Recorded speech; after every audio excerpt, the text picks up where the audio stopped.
Myra Calloway was a perfectly average college student, until she fell asleep on her keyboard mid-playthrough of Hearts Heirs, Thornwick Academy, and woke up inside it. The game she knows by heart. The game where the heroine is supposed to charm four devastatingly handsome love interests into competing for her affection. Welcome to Flustered novel, where love is chaotic, confessions are awkward, and every story comes with butterflies, drama, and a little emotional damage. Grab a snack, get comfortable, and let's dive into today's romance story. The last thing I remember from my real life is the glow of my laptop screen at 2 in the morning and a half-eaten bag of chips slowly going stale beside my elbow. I had been playing Hearts Heirs, Thornwick Academy for 6 hours straight, not because I was particularly invested in any of the romance routes, but because I had already played it 3 times before and my brain was essentially running on autopilot. I knew every line of dialogue. I knew the fountain glitch in Chapter 4. I knew that if you gave Sebastian the wrong flower in week 2, he'd spend 3 in-game days sulking in the library. I knew the exact pixel on the screen you had to hover over to trigger Luca's hidden storyline. I was an expert. A veteran. A woman who had optimized this silly little romance game down to a science. Which is why it was genuinely embarrassing that I fell asleep and face planted onto my keyboard mid-cutscene. And then I woke up in a different bed. It was a small, tidy bed in a small, tidy dormitory room with a window that let in the kind of golden morning light that only exists in visual novels and aspirational lifestyle blogs. There was a uniform folded on the chair beside me, navy and white, the Thornwick Academy crest embroidered on the breast pocket. There was a schedule on the desk with my name at the top. Myra Calloway. First year. On the wall, someone had helpfully pinned a stats card the way a game UI might display it in the opening sequence. Charm, 2, Grace, 3, Intelligence, 4, Luck, 1. I stared at it for a long time. Luck, 1. The minimum possible score. The game's way of saying, you will suffer, but stylishly. I sat up, pressed both palms flat against the mattress, and had a conversation with myself that went approximately as follows. You are inside the game. You fell asleep. This is somehow happening. Okay. That's fine. You know this game better than anyone. You know every route. Every flag. Every trigger. You can navigate this perfectly. You will simply complete the optimal romance arc, unlock the good ending, and presumably wake up at home with keyboard indentations on your face. I took a deep breath. I stood up. I opened the dormitory door with confidence. And immediately walked into a cart of breakfast trays, sending croissants skidding across the entire hallway floor. From somewhere behind me, I heard a very tired sigh. You must be the new transfer student, said a low, flat voice. Welcome to Thornwick. I turned around. Leaning against the wall with a coffee cup, watching the croissants roll to a stop with the expression of a man who had expected exactly this, was a boy I barely remembered from the game. Slightly rumpled uniform. Dark shadows under grey eyes. Brown hair that suggested he'd combed it once and then given up on life. The student council treasurer. A background character. I didn't even remember his name for a full 3 seconds. Elliot Vance. He looked down at the croissants. He looked at me. He handed me a napkin. Luck stat, he said. I blinked. 1. He nodded slowly, as if this explained everything, finished his coffee, and walked away. That was the beginning. The first thing you needed to know about Sebastian Ashford was that he looked like someone had sat down to design the perfect love interest, and then accidentally kept going. Golden hair. Strong jaw. The kind of effortless posture that made everyone in a room instinctively stand up straighter. He was the student council president, the top academic scorer, and the boy every route in the game revolved around like he was the sun, and Thornwick Academy was a very well-dressed solar system. I had played his route twice. I knew exactly how to trigger his first event flag, bump into him outside the library on Monday morning, recover gracefully, drop a specific line about the autumn light, that would cause the little heart icon to appear above his head and the soft piano music to swell. I had the line memoized. I had the location memoized. I had even practiced my recovery walk in the dormitory mirror. What I had failed to account for was luck. 1. Monday morning, outside the library, Sebastian Ashford rounded the corner at precisely the right moment. The autumn light hit his hair like the game had scripted it specifically for this second. My heart did something embarrassing. I opened my mouth and stepped directly into a crack in the cobblestones. I didn't just trip. I committed. Both arms windmilling. My bag launching off my shoulder in a graceful arc. My prepared dialogue evaporating. I hit the edge of the decorative fountain with my hip, overcorrected, grabbed air, and went in feet first. The water was cold.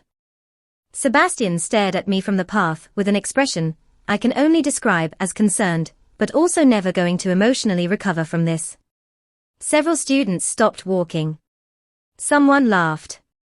A pigeon, apparently offended, flew away. "Are you?" Sebastian started. "Fine," I announced from the fountain, water up to my knees, one shoe floating. "Totally fine. Just testing the water feature." Sebastian's mouth opened. Closed. He glanced at someone behind me. I turned. Elliot Vance was standing on the path holding 2 coffees, watching the scene with the dead-eyed calm of a man who had seen too much. He walked over, held out a hand, and pulled me out of the fountain. "Is this going to be a regular thing?" he said. "Absolutely not," I said. He handed me the second coffee. It was warm. He looked at it for a moment like he'd been saving it for something else, then shrugged one shoulder in a way that said I have accepted this. Sebastian Ashford backed away from the fountain slowly, and never quite made full eye contact with me again for the rest of the week. Route, Sebastian Ashford, locked. The stats card that flickered in the corner of my vision confirmed it cheerfully. I drank the coffee. It was very good. I was not discouraged. I was recalibrating. Damian Cross was the second major route, and I was genuinely better suited for it. His was an intellectual connection, long conversations in the library, debates over philosophy, a slow burn that rewarded patience and wit. And while my charm stat was embarrassing, intelligence sat at a respectable 4. That was workable. That was something. His route trigger was simple. Find him in the East Library wing on Wednesday afternoon, comment on the book he was reading, engage in a conversation about literary symbolism, and whatever happened. Do not recite poetry unless specifically prompted. I had notes. I had literal notes. I found Damian in the East Wing exactly as the game scripted. Dark hair, sharp eyes, already looking slightly irritated at the world in the specific way that the game's writers had decided meant deep and complex personality. He was reading Borges. Perfect. I knew Borges. I walked over with calm, measured confidence. There was a second student sitting nearby who I had not accounted for. A quiet boy doing his homework, and who looked, now that I was squinting, slightly similar to Damian from behind. I delivered the opening poem line to entirely the wrong person. Loudly. Clearly. With feeling. The wrong boy looked up from his homework. The entire reading room went silent. Damian Cross lowered his Borges and turned to look at me with an expression of distant, intellectual horror. The wrong boy said, "I'm in the 3rd year." "I know," I said, with the confidence of someone who absolutely did not know. From behind a bookshelf, I heard a familiar sigh. Elliot Vance was reorganizing student council binders in the corner. He had clearly heard every word. He was pressing 2 fingers to the bridge of his nose the way people do when they are having a religious crisis. He picked up my dropped notes from the floor, they had fallen during my dramatic entrance, and handed them back without comment. He had read them. I could tell by the micro-expression of disbelief. "You had notes," he said. "I did. And you still."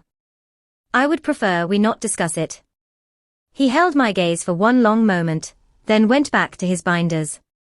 Damian Cross published a poem the following week in the school literary journal titled On the Peculiar Persistence of Interruption. I chose to believe it was a coincidence. Root, Damian Cross, locked. Luca Fairbanks was sunshine given a football jersey and a personality. He laughed at his own jokes. He high-fived everyone within arm's reach.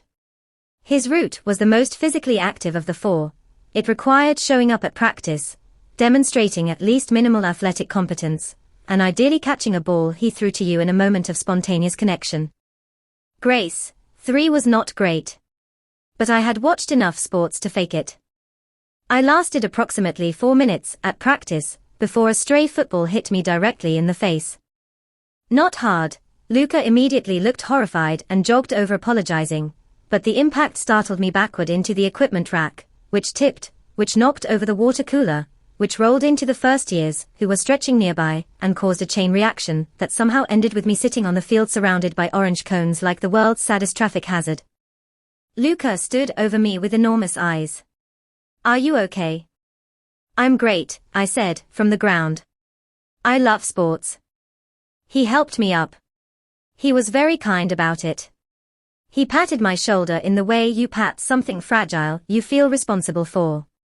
Then he jogged back to his team, and I watched his health bar, his interest meter, sit completely, stubbornly at 0. The game didn't even try. Elliot Vance was crossing the field on the way back from a student council meeting.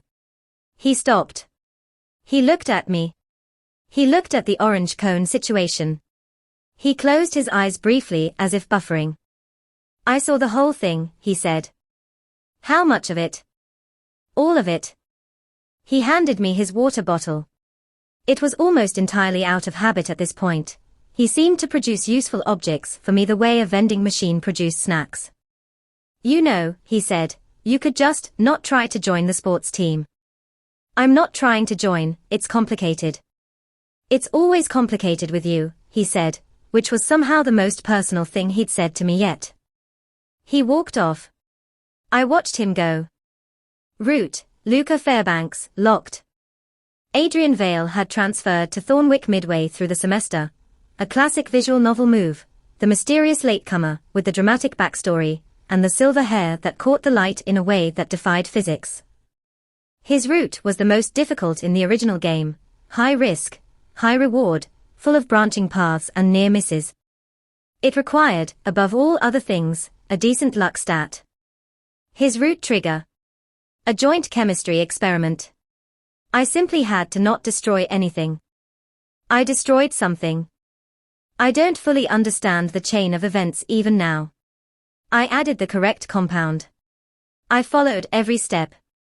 The experiment had been going perfectly, and then a crack in the equipment, some pressure build-up, and a small, but very committed explosion sent blue-green smoke billowing across the entire lab.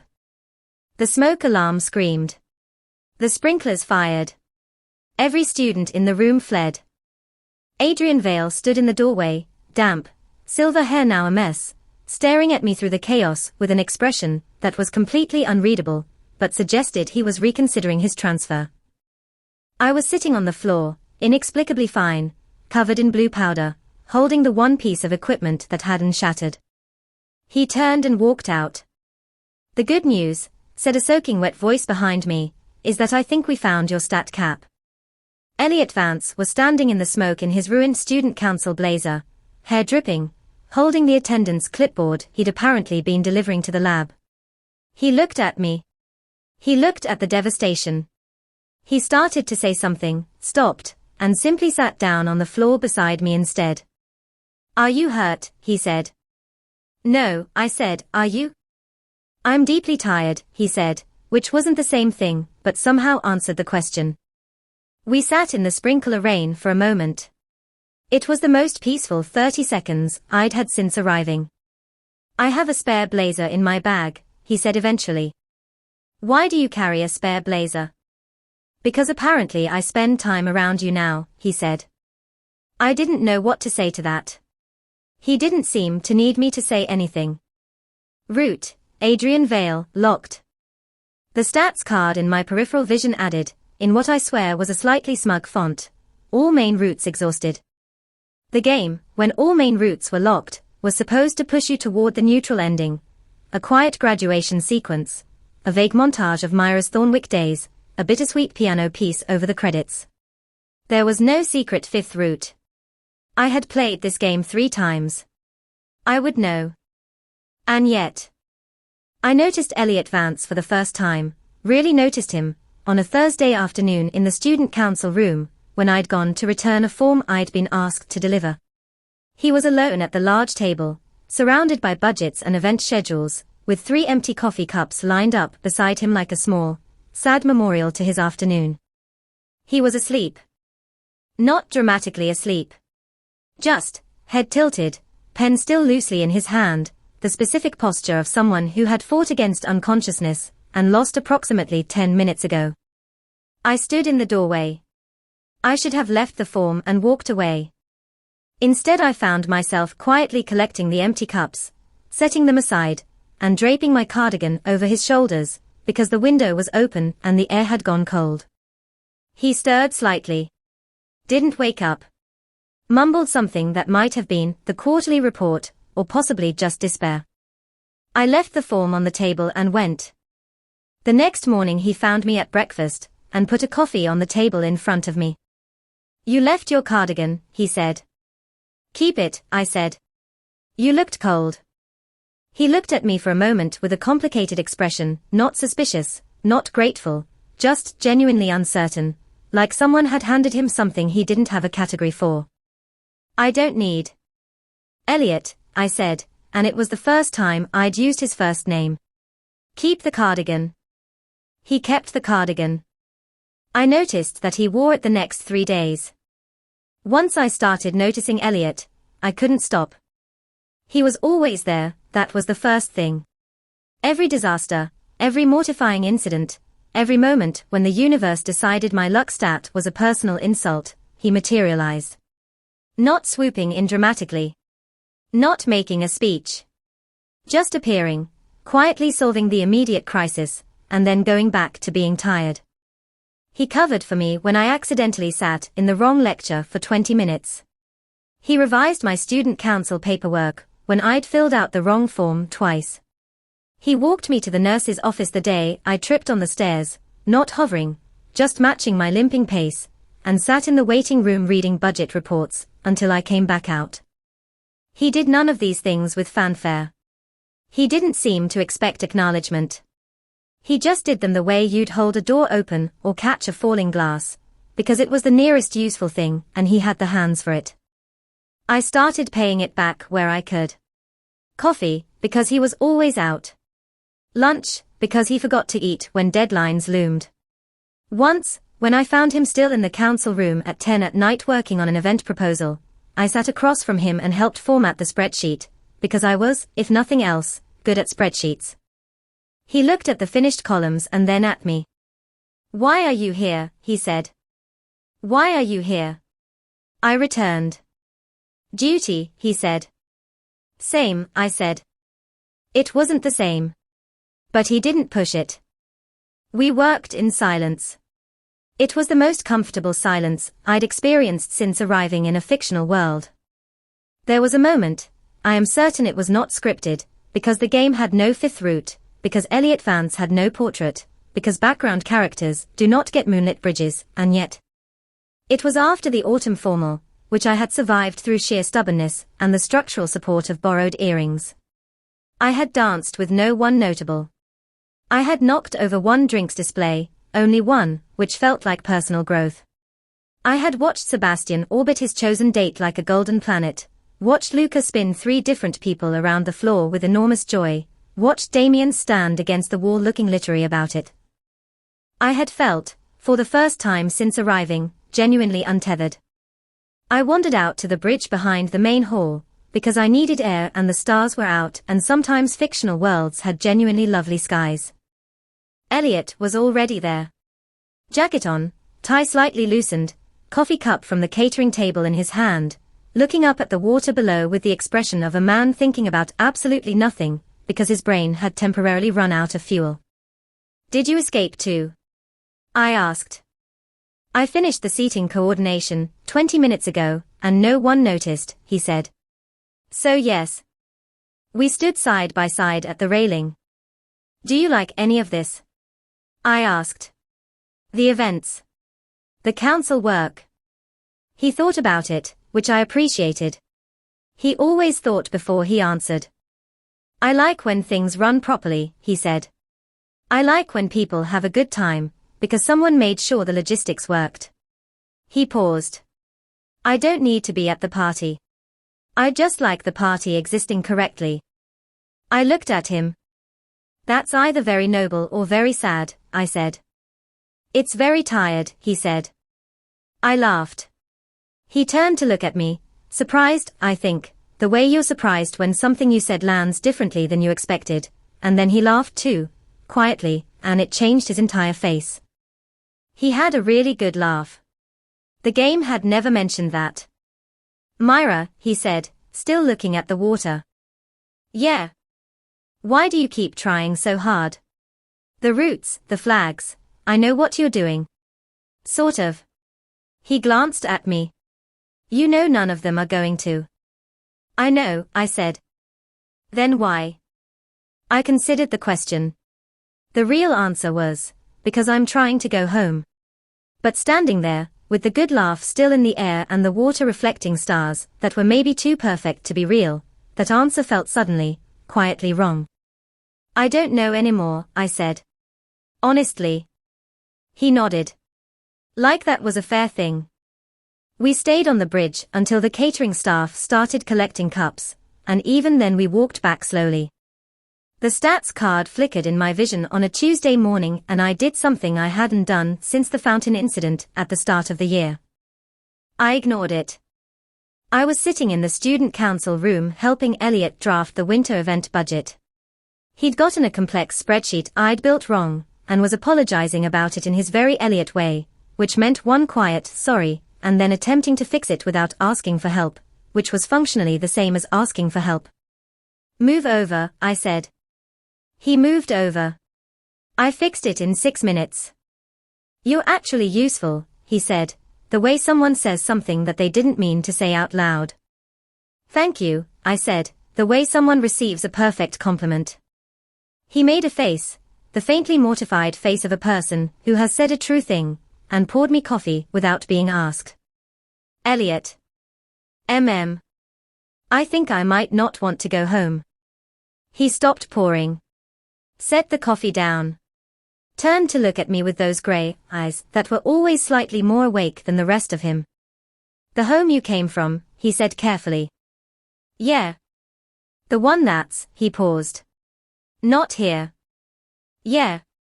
He thought about it. He was quiet for a while. I didn't push, because I'd learned he needed time and it was always worth waiting. That seems like something you'd need to decide for yourself, he said finally. I know. But, he said, very carefully, if you stayed. He didn't finish the sentence. He picked the coffee back up and handed it to me and looked at the spreadsheet. If you stayed. The two most loaded words in this entire fictional world. The game had never once prepared me for them. If I stayed, I said, just to see how it felt. It felt, frankly, terrifying. And warm. And like standing on a bridge at night next to someone with a good laugh and nowhere else to be. Elliot nodded once. Went back to the budget. The stats card in the corner of my vision disappeared entirely. In its place, in small quiet letters. New variable detected. Here is what the good ending of a dating sim looks like. The music swells, the screen blooms with cherry blossoms or starlight, the love interest says exactly the right thing with exactly the right expression, and a very satisfying jingle plays as the heart meter hits full. Here is what my ending looked like. Elliot Vance, 2 weeks before winter break, finding me in the library with a folder of transfer paperwork I hadn't touched and a look that said he'd been thinking about something for a while. You haven't filled those out, he said. No, I said. He sat down across from me. He put his coffee between us like an offering. I've been thinking, he said. That's generally your thing, yes. I've been thinking, he repeated, ignoring me in the gentle way he had, That you're the only person in this school who consistently makes my days both harder and more interesting, and I don't know what to do with that statistically. Statistically, I repeated. I don't have a chart for you, he said, which was maybe the most romantic sentence anyone had ever said to me. You are ungovernable. You are a variable that breaks every model I run. Your luck stat is genuinely catastrophic. He looked at me levelly. And I can't stop showing up anyway. I looked at the transfer papers. I looked at him. I broke your lab coat in the incident, I said. I have too. I got you caught in sprinkler water. Dry cleaning exists. I dropped 17 croissants in your hallway on day 1. I ate 2 of them, he said. They were good croissants. I laughed. He smiled, that surprised smile that changed his whole face, and reached over and closed the transfer folder. Not dramatically. Not with music. Just quietly, the way he did everything, with steady hands and slightly tired eyes and the particular confidence of someone who has done the math and is comfortable with the result. Stay, he said. The council needs someone who can do spreadsheets. And I need, he stopped. Tried again. I think I need someone who makes things unpredictable. In manageable quantities. I'm not manageable, I said. No, he agreed. But you're worth the effort. The window was open. Somewhere outside, someone dropped something, probably me adjacent chaos bleeding into the atmospheric setting. The coffee was getting cold. I stayed. There was no jingle. No heart meter. No cherry blossoms. Just Elliot Vance, finally looking like he'd gotten enough sleep, handing me a pen to cross my name off the transfer list. Stats, unrevised. Luck, still 1. Outcome, inexplicably, improbably, correctly perfect. Thanks for spending time with Flustered novel. If this story made you laugh, blush, or scream at the characters, don't forget to like, subscribe, comment, and come back for more chaotic romance stories. See you in the next novel. For anyone who has ever gotten the exhausted side character, instead of the main route and thought, honestly, yeah. This is fine. This is actually fine.